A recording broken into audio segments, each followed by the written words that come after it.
Alam nyo kanina, natatawa ako kanina kay Robin Padilla. Nakakatawa si Robin Padilla kanina, mga kabunyo. Nagyabang na naman na nagkalat na naman. Hmm? Di daw pahirapan. Hindi niya na daw papahirapan yung auditor ng COA kanina. Sabi niya, taga saan po ba kayo? Baguio daw, Baguio. Pareho pala tayo taga Baguio. Saan po kayo nag-aral? St. Louis University.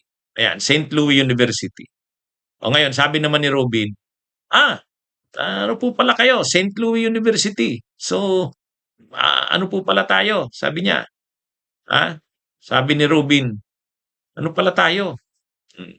Kaya kanina, ano, yung impeachment trial, pumapel na naman si Robin. Nag-ano siya, tinanong niya itong testigo, si Silent, ano bang pangalan niyan? Si Del Campo. Itong sabi niya, taga saan po kayo? Taga Baguio. Laging ganun ang stand, nito eh. Laging ganito. Kailan ba ito magtatanong si Robin na hindi muna ang unang tanong, taga saan po kayo? Saan po kayo nag-aral? pero ang sabi ni Robin niya na, hindi ko na po kayo pahihirapan. Taga Baguio pala kayo. Bakit? Mahirap ba ang tanong mo, Robin? Mahirap ba ang tanong ni Robin Padilla? Nahihirapan ba ang mga testigo sa mga tanong niya? Natatawa ko kanina nung entrada ni Robin eh. Sabi ni Robin, taga saan po kayo? Taga Baguio. Saan po kayo nag-aral? Sa St. Louis University. So hindi ko na po kayo pahihirapan. Itong si Robin Padilla talaga, king ko ito eh. Bakit? Yung mga tanong niya ba sa mga testigo ay napakahirap? Tulad ba siya ni Miriam Defensor Santiago? Ay, mga kabunyog, mga kababayan. Ay, ano bang nangyayari sa ating anong ito? Yun yung sabi kanina ni Robin, ganito yung pagkakatanong niya. Ganito yung pagkakatanong niya, mga kabunyog. Ganito. Ayan, yan yung transcript. Ayan, yan. Anuhin natin. Sabi kanina, tanong ni Robin, Senator Judge Robin Padilla, kayo po ay taga Baguio? Sabi nung COA auditor, Silene Del Campo, yes po, Your Honor. Sabi ni Padilla, ako po ay taga Baguio din. Saan po kayo nag-graduate? Sa St. Louis University po. Alumnus din po ako niyan. Sa Boys High po ako. Dahil po dyan, hindi ko na po kayo papahirapan. Yan yung sabi ni Robin. Dahil daw magkababayan pala sila, parehong taga Baguio, at pareho pa silang graduate ng St. Louis University. So sabi niya sa testigo kanina sa impeachment trial, so dahil po dyan, hindi ko na kayo papahirap. Natatawa ako dun. Kasi para ba namang nakakatakot si Robin pag nagtatanong. Parang kung ikaw yung testigo, pag si Robin na, kinakabahan ka na. Ay matindi itong si Robin Padilla. Ang akala niya naman, yung mga tanong niya, ay yung tipong pahihirapan ka talaga. Sus naman.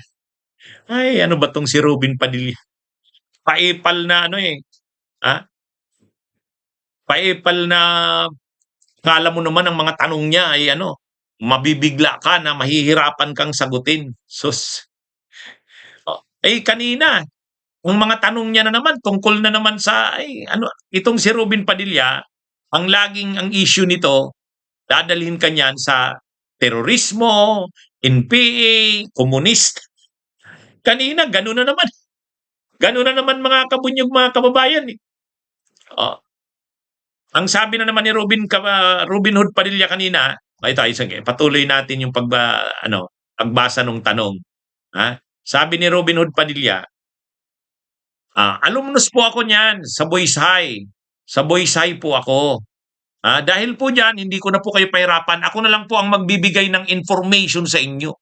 Noong pong pinag-iusapan natin yung tungkol sa mga terorista, napag-usapan po lagi ang ating vice presidente. Ang atin pong Vice Presidente magmula 2016 hanggang 2022, siya po ay naging mayor. Alam niyo po ba 'yon? Sabi naman nung testigo, opo, mayor ng Davao. Sa Davao po, meron po diyan na identify na 55 na mga tinatawag na alternative at mga lumad schools na infiltrated ng terrorism. Nabalitian niyo po ba 'yon? Sabi ni Robin, kala mo ang galing-galing ano? Hindi ko po ganong napakinggan, sabi nung testigo. Hindi po ako aware. At alam niyo po ba, sabi na naman ni Padilla, na noong 2016 hanggang 2022, 2023, 12% po ng mga NPA rebel surrenderies minors, 12 to 17 years old. Sabi na naman ni nung testigo, hindi po ako aware. Ay, si Robin Padilla. Wala na itong bukang bibig kundi NPA, terorista, komunista. Ay, mga kabunyog yan, si Robin Padilla. So, nagkalat na naman kanina. Gusto niya kasing ipakita na yung confidential funds ni BP Sara ay ginamit para sugpuin ang terorista, para sugpuin daw ang mga komunista, ang mga NPA. Kaya gusto niyang ipakita dito sa auditor ng COA na successful yung paggamit ng OBP at ng DepEd ng confidential funds. Dahil matagal na daw yung ginagawa ni BP Sara ni Sara na labanan ang komunista. Dahil sa confidential funds, nagamit ito ni Sara Duterte kaya nagtagumpay daw. Yan yung laging sinasabi ni Robin Padilla. Pero, kung titingnan natin, ano ba ang pinagkagastusan ng confidential funds? Di ba ito yung mga pinagkagastusan ng confidential funds? Ito yung liquidation ng confidential funds. Ayan ilang pinaggamitan ng 2022 OBP confidential funds, pinuna ng COA. Bakit? Saan ba ginamit? Appreciation night, exploration meetings, Christmas activities, consultations with barangay chairpersons, pasasalamat and update meetings with TODA and other sectors, gift giving, medical mission, satellite offices activities, tree planting, youth campaign. Akala ko ba ang sinasabi ni Rubin anti-terrorism ay bakit ang pinagkagastusan appreciation night, Christmas party, pasasalamat, gift giving, medical missions, tree planting. Wala naman diyan yung tungkol sa wala yung tungkol sa sinasabi ni Rubin na anti-terrorism. Nandyan ba yung sinasabi ni Rubin na ginamit daw yung confidential funds para labanan ang CPP, NPA, NDF? Wala naman Di ba? Ito talagang si Robin Padilla. Mema lang may masabi lang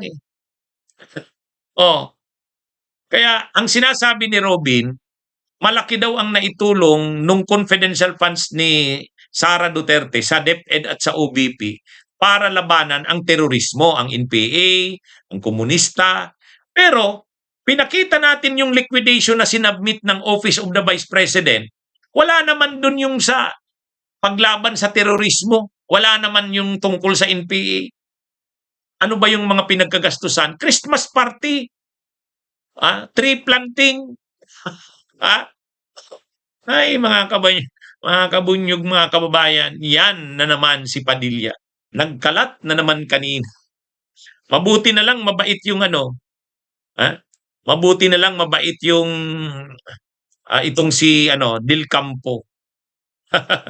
Sinasagot siya kahit paano. Pero yung banat ni Robin pagsimula pa lang sabi niya, taga Baguio ka pala, graduate ka pala ng St. Louis University. Sige, dahil dyan, hindi na kita pahihirapan. Bakit? Mahirap ba ang mga tanong niya? Mahirap ba ang mga tanong niya? Itong si Robin Padilla, mga kabunyog. Anyway, okay, mga kabunyog, mga kabayan, magandang gabi sa inyong lahat. Mabuhay po tayo. Bunyog, bunyog, halikan na kasama ka. Bunyog, kapag buklod ay may pag-asa.